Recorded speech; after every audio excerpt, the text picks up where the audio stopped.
Ever we must show discipline, tolerance, and production to build a strong and better nation. I say that is the main foundation. So come let us work hand in hand, because this is our land. Come my brother, come my sister, and let us build a nation together. Oh, yeah, yeah,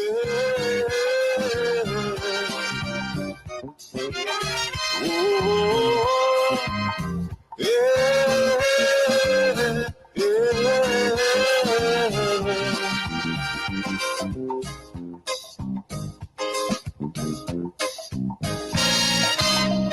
Yes, indeed.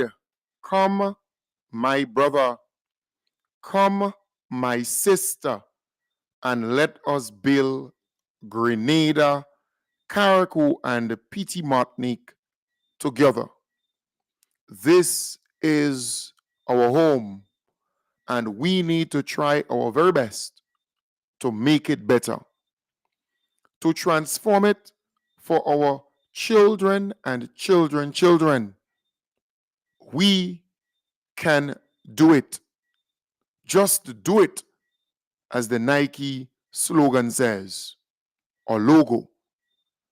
I want to welcome those on Facebook. I want to welcome the viewers on YouTube. I want to encourage you to share the live. Sharing is caring. How this works: when you share your friends, because your friends may not be my friends, but when you share the program, the people on your page, your friend list, they will get the opportunity to view, to follow, to like, to also share, to talk about the program. The folks on the radio, Vibes 101.3 FM and 106.3 FM, you can tell people about the frequency so more and more people can tune in. You can find us online. You can find us on different platforms online, not just on the actual radio. So please share the live. I want to start off tonight by again highlighting some of the positive things that our government is doing to transform this place. They recently held a very successful job fair in St. Andrew, really giving the young people an insight into the world of work and what you need to do to get employed. Looking at CV preparation, writing a proper CV, looking at the different fields that one may be interested in. It was very successful. Over 300 young people attended the 2024 job fair put on by the Division of Youth of the Ministry of Youth and Sports at the Grenville Car Park on Saturday. The hosting of job fairs for unemployed youth is another transformative initiative by government to create the enabling environment to encourage upskilling and gain knowledge of the various jobs that are available. Public Relations Officer Karine Maureen Alexander has the details in this report. With unemployment being a worldwide challenge among the youth, the Grenada Division of Youth has seen the 2024 job fair as an important avenue to give young people hope, helping them to become more aware of what's available on the job market and encourage them to become marketable for the jobs they want. One of the features of the job fair is the assistance in developing CV and resumes. Karen Perriman is a coordinator of youth. She explains why this is important. We're operating on the building block approach, and we're just building on some of the trainings and some of the experience that our young people have, and just helping them to realize their full potential. Oftentimes, persons just they apply for a job and they expect to be called for an interview, etc. But the first step is selling yourself on paper. And we felt that was important last year when we piloted the initiative. So we're continuing it this year because we've seen marked improvement with some of the persons by following them from last year to this year and seeing how they would have been able to create their CVs and their cover letters, some of them even landing jobs. And we want to have more young persons having that opportunity. So I think we're going to go ahead with that until we're able to reach everybody and have everybody have that opportunity to develop a CV that they can feel proud of when they're applying for a job. That's how you feel about the other companies that's been supporting this initiative? We are extremely grateful to have so many companies support this initiative today. I think we had over 16 organizations, whether it's training organizations, ministry affiliates. We had some of the financial institutions here, etc.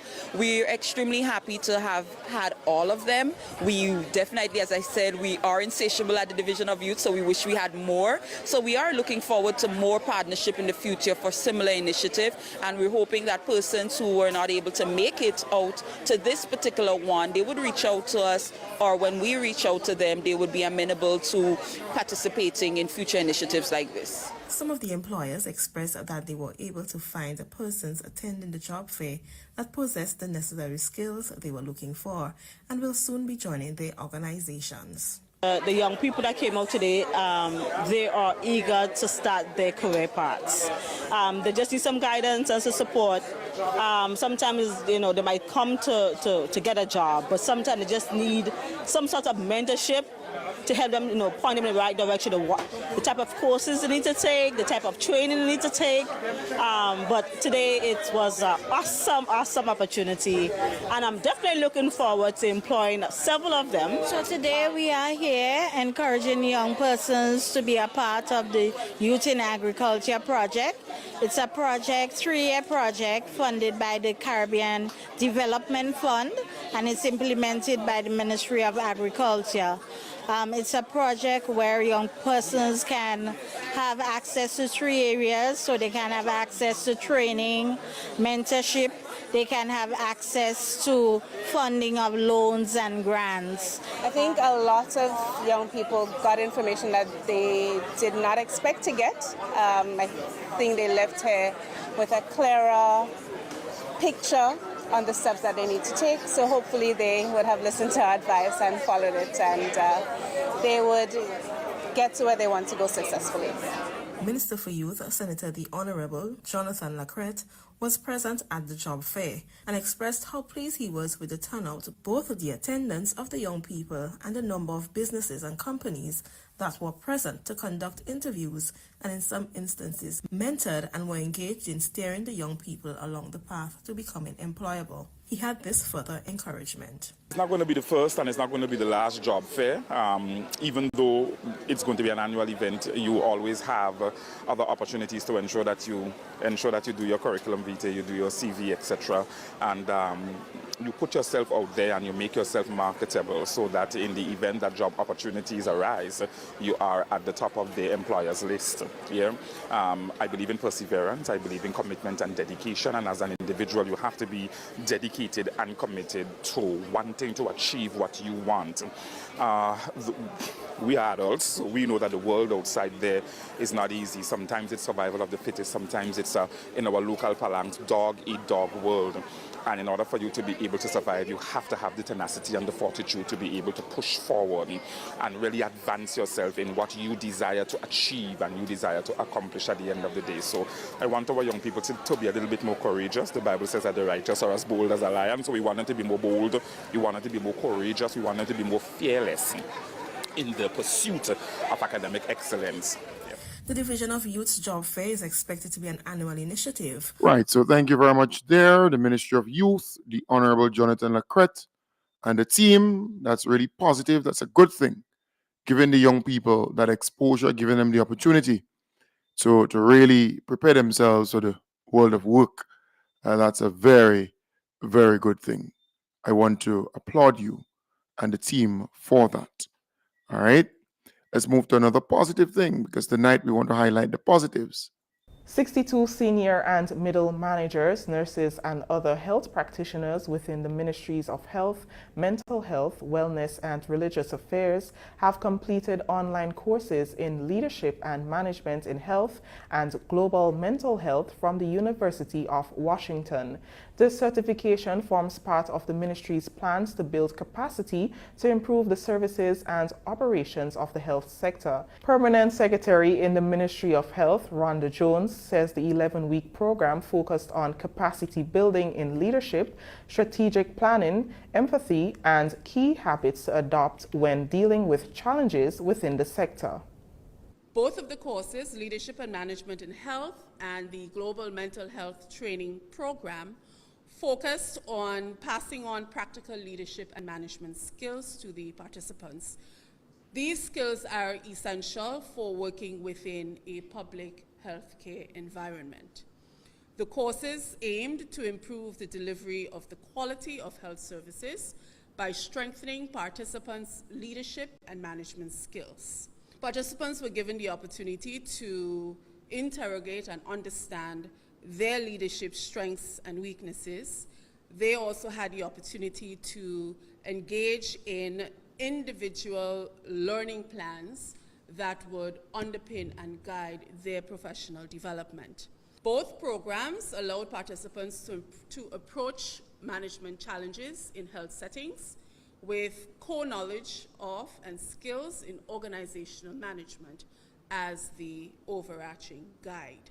During an award ceremony on Friday, two participants, Meryl Marichaux and nurse Rhonda Thompson, said the courses exceeded their expectations and look forward to using their new knowledge to impart change.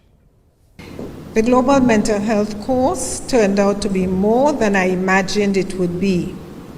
And with so many Ministry of Health administrators, officials, and other staff participating, my expectation is that this is the springboard for change in the mental health system. Those of us who work in the field of mental health here in Grenada understand the challenges that lie in the way of providing services to those who need, and many who need mental health care have experienced challenges in finding and accessing services that are outside of the Monge hospital system. The course was intense. It involved much reading, coursework, quizzes, and tests across each of the 10 modules which made up the program, and we also had site meetings. I look forward to us collectively reviving our mental health system for the betterment of ourselves, our children, our nation. I am filled with a sense of gratitude and reflection upon completing a transformative leadership and management training. This journey has been nothing short of enlightening, challenging, and ultimately rewarding. Throughout this training, I have not only gained valuable insights into effective leadership strategies, but also delved deep into the essence of what it means to manage with empathy, integrity, and purpose. Completing this leadership and management training has been a transformative experience that has not only equipped me with tools and insight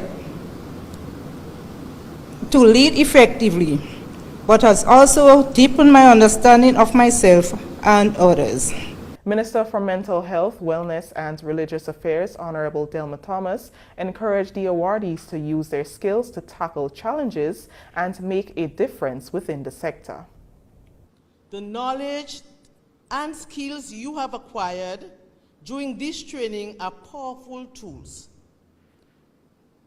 Use them to advocate for better health policies, improve mental health services, and lead with empathy and integrity. Your work is crucial to making a difference in the communities around you, around our tri-island state of Grenada, Carriacou, and Petite Martinique. This training program is of immense significance. Leadership and management in health and global mental health are critical to our collective efforts in building resilient health systems, advancing public health, and ensuring mental well-being for all. You are now better prepared to lead health initiatives and advocate for mental health at all levels. Right, and the NNP will continue to say nothing is happening. They will continue to attack the healthcare system and speak ill, speak bad about the staff, about nurses, about doctors, about clinics. All they do is put out their negativity in the minds of patients and the people generally. Things are happening within the health sector. You have training taking place, ongoing training, so that the system can be enhanced, so that you can get better service. So they're trying, and that's what's important. Today, a lady met me, and she said, "This team is trying." She said, "I'm not saying that they're perfect, but they are trying their best, and we all need to support them so that they can succeed. They are trying." But the NNP, tomorrow, you wake up, God's willing, and you would hear the NNP pundits, surrogates, goons, and supporters chanting down the government, speaking bad about the government, attacking everything. Everything. Maybe if you tune into another program tonight, you would realize how negative they are. You can't run away from that reality. But I'm really happy to see that good things are taking place throughout the state of Grenada, which includes Carriacou and PT Martinique. Prime Minister and Minister for National Security, Honorable Deacon Mitchell, says more investment will be made in the Royal Grenada Police Force for the next 50 years to give officers favorable working conditions and infrastructure to be more efficient. He was speaking during the church service at the Maribor Pentecostal Church on Sunday, held in commemoration of Police Week 2024. Prime Minister Mitchell said more needs to be done to show the men and women of the RGPF how invaluable their services are. This church service was held under the theme Honoring Grenada's Golden Jubilee, Our Journey. What we see as difficulties should be seen as opportunities. So there is no doubt that over the last 50 years, we have underinvested, and in some instances not invested at all, in the physical amenities and infrastructure that our men and women have had to work in and serve from. So what does that present us with? It presents us with an opportunity for us to plan, modernize, and create the type of infrastructure that will serve our men and women for the next 50 years. Is the fact that a significant portion of the men and women of the RGPF under 5 years a problem? No. It is a wonderful opportunity for us to create the men and women of the RGPF for the next 50 years. Because just as society changes, so too what is policing, the nature, the type of officers that we need must change. And so we know we need greater emphasis on the use of technology, on the training of our men and women in deploying technology to enhance their ability to work and to make us safer. Commissioner of Police Don McKenzie said Police Week is being held to foster camaraderie, organizational unity, and cohesiveness within the RGPF. After a 3-year hiatus due to the global pandemic, the Commissioner highlighted some of the organization's achievements and challenges over the years. Along the way, we have lost persons like ASP Klein, Corporal Greenidge to the COVID virus, as well as others who succumb to various ailments. May their memories be a blessing to us, their loved ones, and all of those who have crossed their path.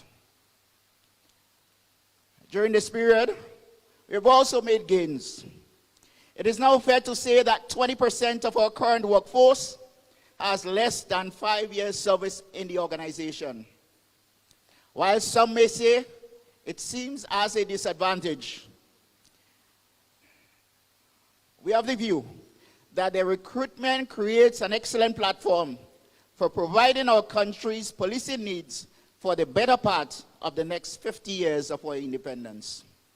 There have been increased demands placed on you for service by the public. Your response to these challenges have been remarkably positive.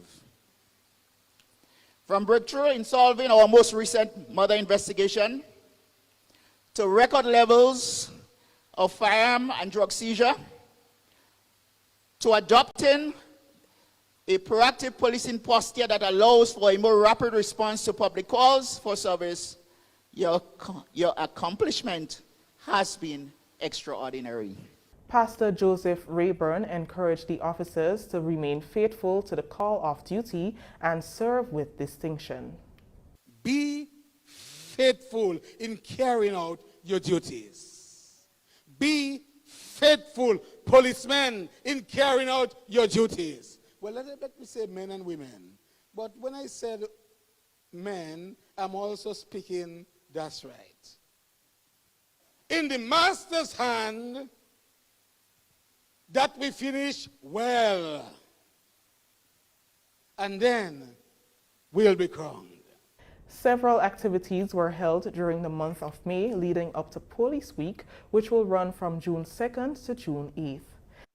Right, so that was a very good moment there, and I wanted to bring that to your attention. I think the police, they're doing an excellent job. They have improved significantly in terms of confiscating many illegal firearms. We know of a lot of community outreach. We know of them using a lot of intel and technology to apprehend, to catch those criminal elements out there. So, so far, so good. So far, so good. I want to commend them. They're improving every single day. Keeping with the positives. Grenada is forecasting a 19% increase in tourist arrivals for the first half of 2024 compared to the same period in 2023. Nisha Paul reports. The achievement was unveiled in the latest Caribbean Travel Trends report presented at the Caribbean Travel Forum in Montego Bay, Jamaica. Petra Roach, Chief Executive Officer of the Grenada Tourism Authority, says the country's top performance as a Caribbean destination came as no surprise for the GTA. We already knew what our numbers were for the first quarter. We actually were up 31% over 2019 numbers, as well as 29% over 2023 numbers. Currently, we've got the stats for January to April, where we've moved from 58,000 passengers in 2019 to 75,000 passengers in 2024, which means that we've moved from a 29.4% increase over 2019 and a 23.21% increase over 2023. She further disclosed that the island has already achieved a 30% increase in tourist arrivals for the first quarter of 2024, highlighting its successful efforts in boosting its tourism sector through enhanced connectivity, sustainable tourism initiatives, and strategic marketing campaigns. Grenada is tied with St. Martin for these impressive growth figures. Furthermore, Grenada was selected as one of 4 destinations alongside Jamaica, the U.S. Virgin Islands, and Puerto Rico to be featured as a case study showcasing the importance of sustainability initiatives in the tourism industry. This recognition underscores the island's commitment to preserving its natural and cultural heritage while attracting environmentally conscious travelers. According to Roach, Grenada's underwater sculpture park at Molyneux Bay, St. George, was incorporated as a way to combine commercialization with taking care of the environment. All right, so folks, we are doing good. More and more tourists are coming to Grenada. the GTA, under the leadership of Ms. Petra Roach, they're doing a fantastic job. We must commend them, applaud them, and also the government, the kind of negotiation that took place in the last 23 months to get more airlifts, more planes coming here, and more cruise ships coming to Grenada. We must applaud the government for a job well done. So again, the NNP will still tell you that nothing is happening, nothing has happened in 23 months and so on. They would still be negative. They would still say bad things. But we have to keep doing what we must do to get the ball rolling. Well, the government told you that it would be very tough on gun violence, and they will very soon be passing. Well, to date the bill was debated and so on, but it will soon pass a bill, and that will soon become law, an act. It will become law where tougher penalties will be given to people who are found with illegal firearms. Well, my good partner, Ruggles Ferguson QC, he's a bit, well, not to say crying out, but he's a little concerned, right? A little concerned, nothing wrong with that. But I think the government has a right to be tough on people with illegal firearms.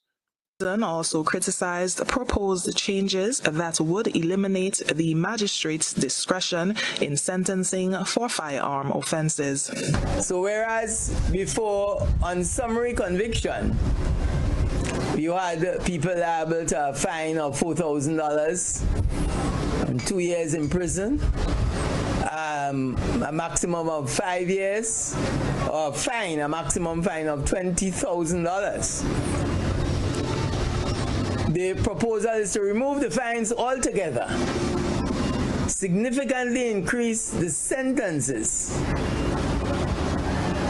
more than 100% in some cases. So the minimum, and introduce a minimum mandatory sentence of 10 years for possession of a firearm.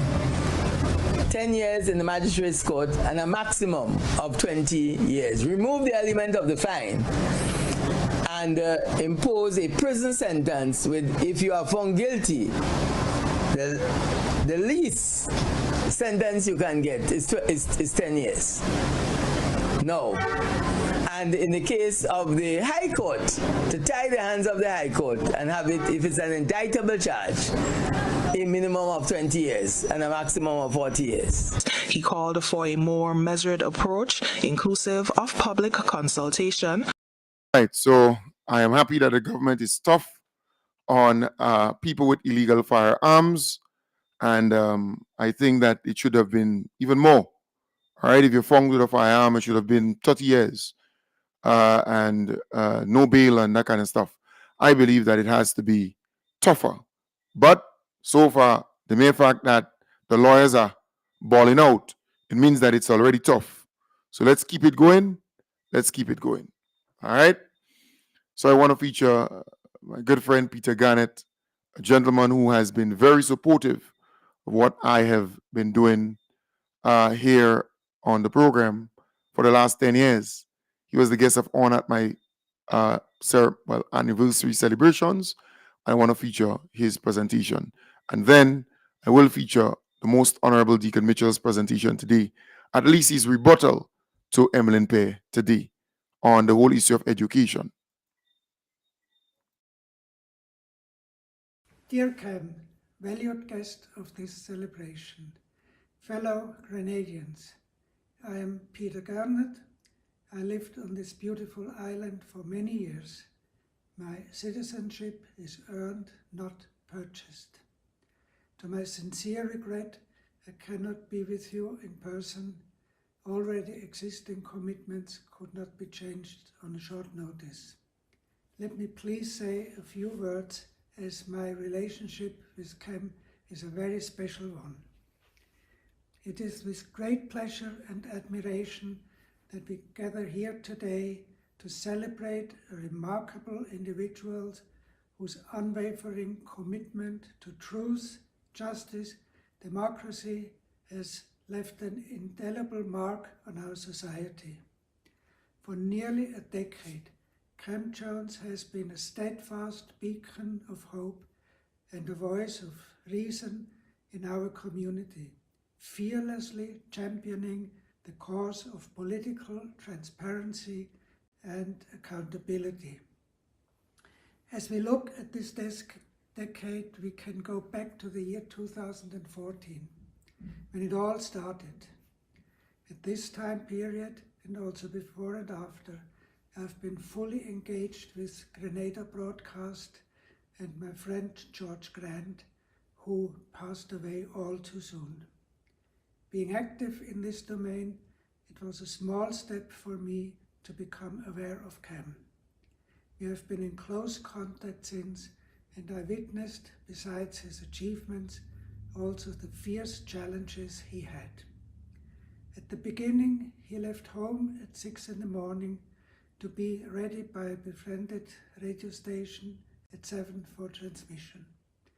On his way, still in complete darkness, he was sometimes physically hassled by what I call green people. It was a big relief when he could install a remote station to transmit from home. He secured his apartment with iron bars because he was endangered in many ways. It was a necessary precaution.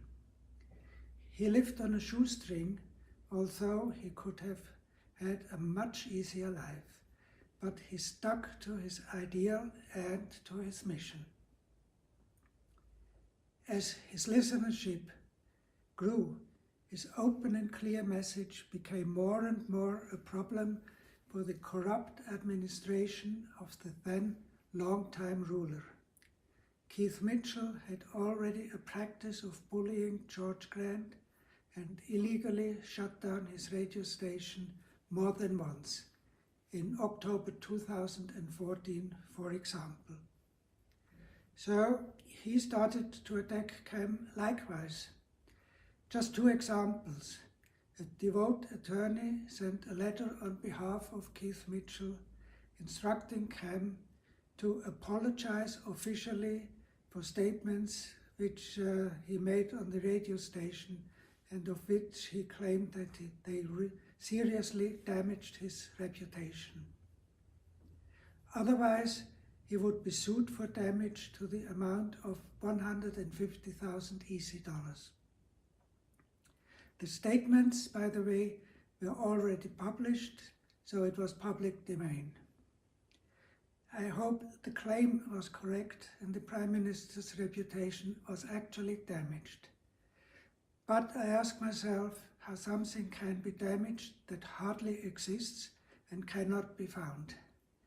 In earnest, Kem hardly survived with operating on a basis of financial donations, and he had no funds left for legal battles.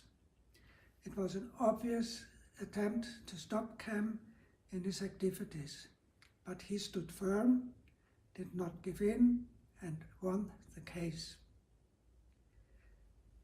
As the autocrat failed, he doubled down and in the next attempt asked for $350,000 in a letter that looked like copy-paste from the first one. Besides these two examples have been other attempts to stop him, including one who targeted his mother. The obstruction was long-standing and nasty.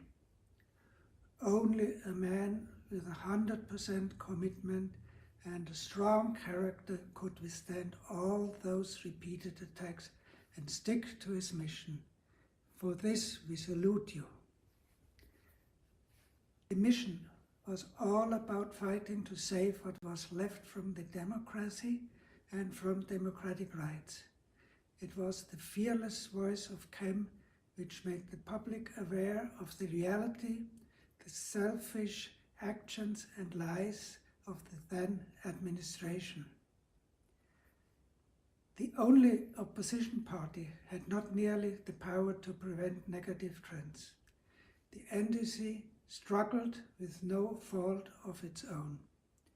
The executives of the party simply did not have the means to be able to do more.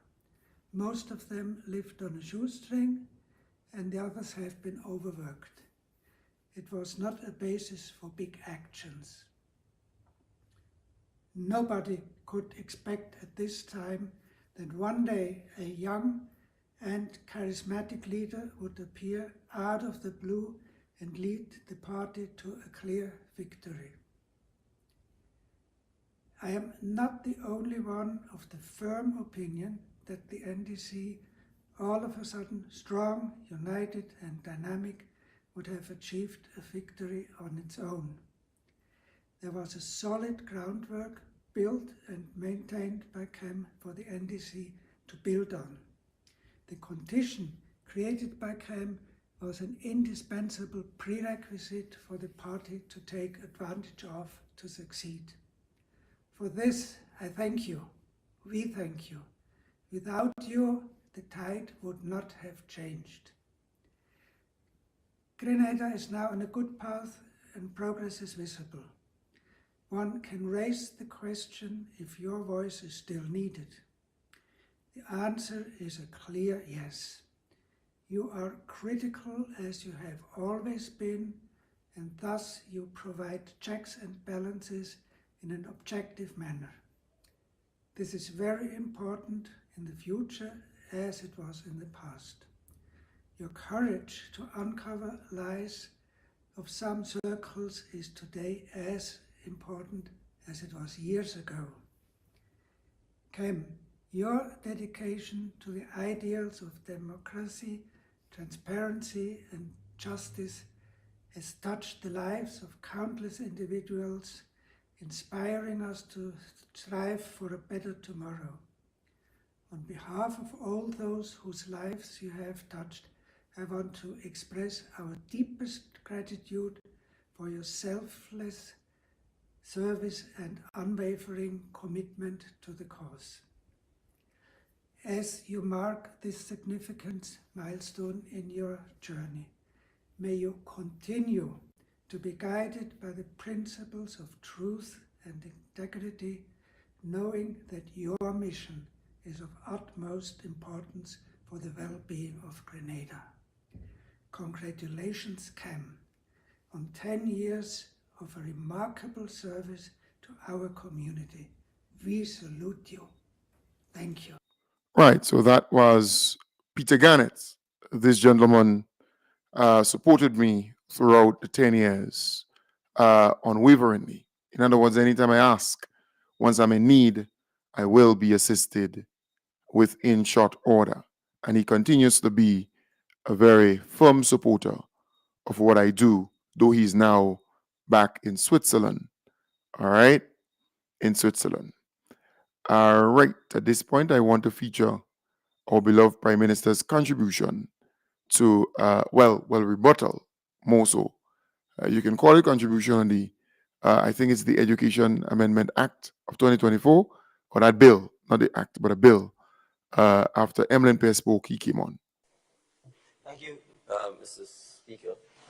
Mr. Speaker, I rise to support the bill presented by the Leader of Government Business. I also want to take the opportunity to,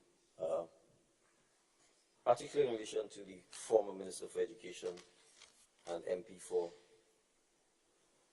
St. Andrews Southeast, to thank her for her valuable contributions to the debate on the bill, all of which I think are quite valid and worthy of consideration.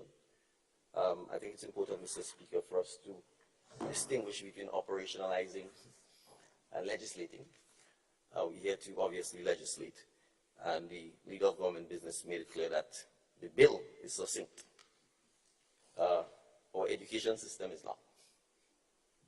It is expansive, it is intricate, it is complex, and it is a never-ending process to improve it. So no doubt, having had the years of experience in this field, and her presentation clearly demonstrates that she appreciates that.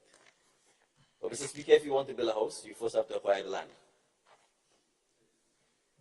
And you can talk about all the great house you want to build, swimming pool, how many rooms, the color, etc., etc.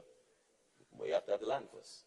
And so this is just, in essence, a foundational piece and adjusting it to a wider construct of how we deal with education in Grenada.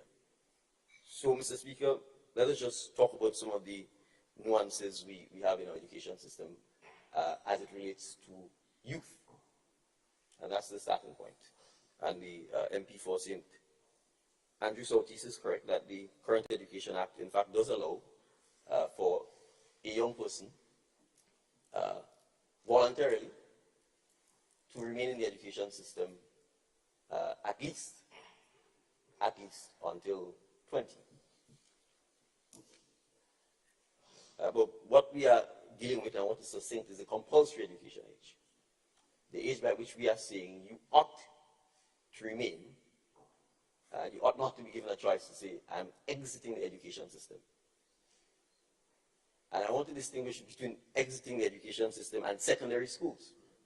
Because it seems as if the notion somehow is that education ends with secondary school. And that's part of the challenge in the approach to education system that we have. So when we say we're expecting that miracles will happen because there are students right now who are expecting to exit the education system because they will be turning 16, that we are saying is a fundamental injustice to our young people. Because we are setting them up almost to fail. Now, the Minister of Education will give more specific statistics, but let's take what I understand to be rough numbers. I'm told about 1,800 young people exit secondary schools every year. Give or take around 16. I have a 16-year-old, soon to turn 17-year-old. He's exiting secondary school. If he says he does not want to do any further schooling under the current law, I can't do anything about it. I can't legally say to him, you need to remain in school. But at 16, what is he going to do if he decides, I'm not going to school and the law cannot force me to go to school? Under the Education Act, if an employer takes him as an employee, the employer is required to have what is called a Young Registrars Act. Because it recognizes that at 16 you're not an adult. And so special arrangements will have to be made in relation to you between 16 and 17. You can't vote, you can't drive. You can't create civil, legal obligations. So strictly speaking, you can't be hired because employment is a legal agreement, i.e. a contract.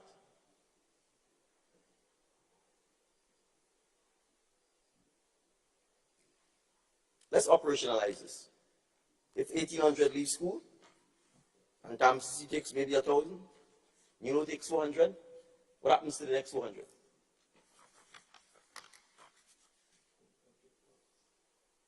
Because the law says we can't keep them in school. It doesn't give us an opportunity to continue to help that 400. So we are not here debating on whether or not you could remain in the education system to 20. In fact, I would like to see our people remaining in the education system permanently. Because education is about lifelong learning. And you don't exit university unless you are really a miracle brain in truth until you're 23 or 25. And then if you go on to do your master's until you're late 20s or 30s or 40s and your PhD. And I think everyone knows that statistically across the world, there is a general relationship between higher education or more education or the more time you spend in the education system and your income ability. And that is what we are seeking to begin to address. This is not the cure for the many challenges we face. It is the beginning of putting in place one of the architectural frameworks that we need to address to make sure that we don't have a significant, because 400 is significant. And if you do 400 by 5, every 5 years, 2,000. And that is what has happened. And it is that oftentimes 2,000, who exit secondary school, can't afford TAMCC or can't get to TAMCC, can't afford Euro or can't get to Euro, who exit the system, and then we recognize every 5 years we have 2,500 young people that we need to deal with. And hence the money, hence the this, hence the that. It's an ad hoc approach to it. So we are saying we have to begin to address it by ensuring we give them the opportunity to remain in school, and we didn't say secondary school, in the education system, so that we give them access to education. And it is not going to be, I agree, a one-shoes-fit-all. It may mean expanding the capacity of TAMCC, expanding the capacity of NULO, taking all of the various, I would call them suppliers of TVET education right now, and working on a comprehensive framework to start with, so that they can begin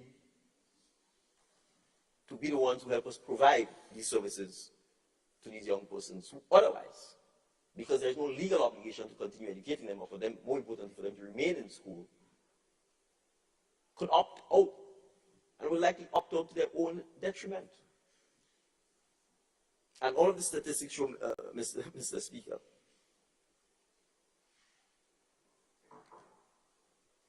in Grenada,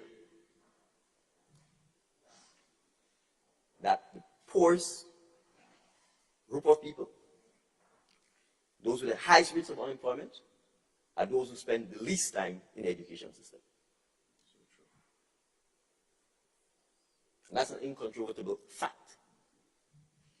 And so even if it is 6 months longer, 1 year later, you are increasing significantly the opportunities to save and improve and inspire and encourage another young person to be a better version of themselves.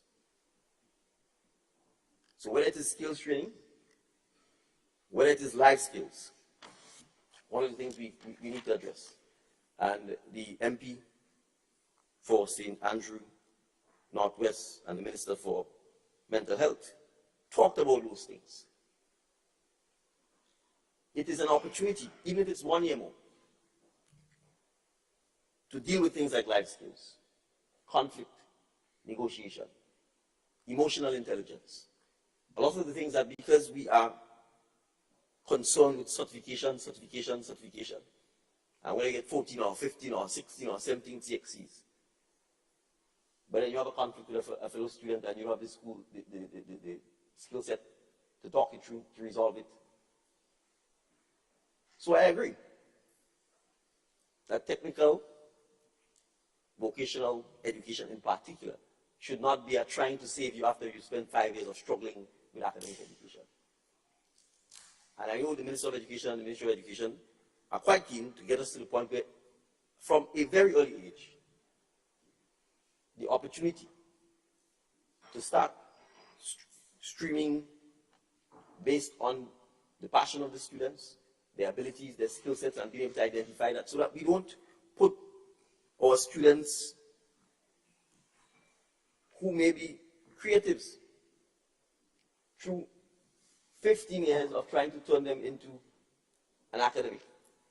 Frustrates them, then we label them as being troublesome or miserable or what have you. And then when they get to 17 or 18 years, after 16 years of treating them a certain way, we now trying desperately to save them. So I absolutely agree that has to happen, and happen with some alacrity, and that the implementation of that requires all hands on deck. But I want to point out that as early as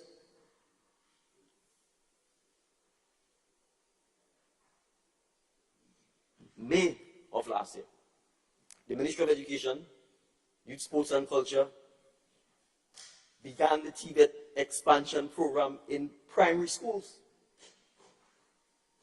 It was launched at the Woburn Methodist School. Let me repeat that. As early as May last year, the TVET expansion, technical vocational education, was launched in primary schools, starting with the Woburn Methodist. And therefore, it is a clear, perhaps the Minister of Education isn't, and his PR team, I think that might be a valid criticism, needs to be more forceful and more direct in communicating what is taking place. And that may be a valid criticism which we accept, and I will certainly convey to you. But the fact that it started in primary school is a clear recognition that we need to start introducing the TVET in the primary schools, not in the secondary schools. Because if the children are not exposed to it from primary school, or in some cases reintroduced to it, because when I was in primary school, they were teaching woodwork. Right? So you see, Mr. Speaker, we walked away from a lot of the things. We presided over the race to certification.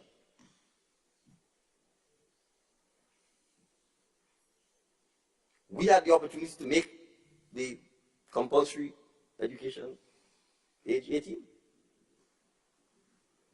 We had the opportunity to mainline or mainstream TVET education and make it mandatory across all primary schools. So, Mr. Speaker, yes, this is one fundamental step towards beginning to reshaping our education system. I say this with all honesty. The comments, including the need for more consultation, more public dialogue, more engagement, is absolutely valid, and we take that on board. And I'm also grateful for the fact that there was no non-support. There might be support, but there's no non-support. So it seems we are neutralized. Right? Right? So even if it's neutral, I'm valid for it. So I accept that education system is for all of us, and therefore we need to work together to support that. I have certainly noted some of the studies, etc., that the learned MP has pointed to. I'm sure the Minister and his team are aware of it, but perhaps for our purposes, we too are happy to be better educated on them. But I know based on the amount of work that the Minister and his team have been doing at the Ministry of Education, that they are very committed to rolling out. And it will take time. The actual implementation, not just a plan, the actual implementation to begin to ensure that we mainstream technical and vocational education throughout the system, and not as a second-class category, but on the same frontal basis as other aspects of education. And that includes, Mr. Speaker, things like music. In 2022, upon achieving office, only one Grenadian student did music at the CXC level. Only one. We can't be serious about education and music and creative and the arts, and we are not encouraging our students to do a subject like music. I mean, we can't be serious in the Caribbean if people don't want to keep agricultural science, which is essentially food production, as a body of knowledge that we should be encouraging our students to pursue. So Mr. Speaker, the critical mischief that this amendment seeks to address is ensuring that we don't continue to encourage our young men and women to think, one, that education needs to stop at high school. Two, that we don't continue disadvantaging them by putting them in no man's land. They're not an adult. They cannot legally work, really. Almost borderline child labor. Not give them the opportunity to continue their education. And I'm saying compulsory so. Because at 18, you're not an adult. And there's no point in putting you out into a system where you are not equipped already for the world of work and the challenges that will come with that. You can't vote. You can't drive. We intend to harmonize the law that also says you can't marry until you're 18. You know, if you marry at 16 with consent, Mr. Speaker. Right? That's part of the harmonization. So to some extent, this is also part of the harmonization of ensuring that we are consistent in terms of when we begin to allow an individual to create legal relations. And so even under the Employment Act, we believe we'll have to bring amendments to ensure that it is clear that if you are engaging in work, there's reference to it there already, under the age of 16, it should be training. Right? And not legal employment. So that we don't leave any loophole for the exploitation of 16 or 17 or 15-year-old children. So, Mr. Speaker, as I said, I wish to support the bill. I can assure the public that the Minister will present, from an operations point of view, a lot of what is happening at the Ministry to treat with this. But as we know, Mr. Speaker, there's a famous saying, you You have to sharpen the axe before you cut on the tree. You can't come with a dull axe and spend all day cutting the tree and let people pass and say, well, the man working hard, and then you pass to say the tree and fall, next say the tree and fall. You know, so sometimes you have to stay in the dark, make people feel you're not doing anything, sharpen the axe, and then when you come, you have quick implementation of the tree. So, on that note, Mr. Speaker, I again wish to commend the bill to members. Thank you. Yes, indeed. So you heard it there from the most honorable Deacon Mitchell. And I really had to play that because when you listen to our beloved Prime Minister, you know for a fact that he's knowledgeable. You know for a fact that he has a vision. He's not just loosely speaking. He's meticulous. He's smart. He's surgical in his approach. Right? He's a good orator. And he understands. That's important. He understands exactly what he hopes we all can work together to achieve. You have to know where you're going. You have to know what you want. And I think he has that down pack. When you listen to him, look, I could sit here and listen to our beloved Prime Minister for the entire day, a full hour, 2, 3, 4, 5 hours. I don't get bored. I learn more and more and more. That's a leader. He's different. He's not all about and all over the place. All right? He writes his stuff down and he presents with a level of confidence and knowledge. So I thought I should feature that tonight. And to those who are concerned about the volume, you see, when I play those things for you, that's the volume it was recorded in or at. That's the volume. And even if I bring up the volume here to max, it will still be somewhat low. So you have to adjust the volume on your device to get the results that you want. Folks, I want to thank you very much for being a part of the program tonight. I hope you learn a thing or two, and I will be back with you tomorrow, God's willing, starting from 8 in the a.m.